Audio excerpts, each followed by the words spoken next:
Magandang araw, welcome back. Nandito tayo ngayon sa araw-araw nating paglalakad.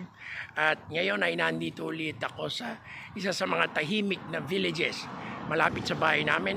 At para makita nyo kung anong itsura at gaano katahimik tong village na to, ay iikot ko tong aking camera.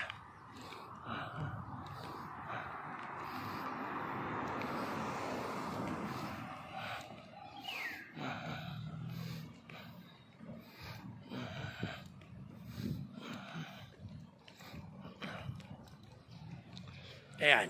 So, kahapon, nakapagtapos tayo ng, nakalakad ako ng 13,446 steps.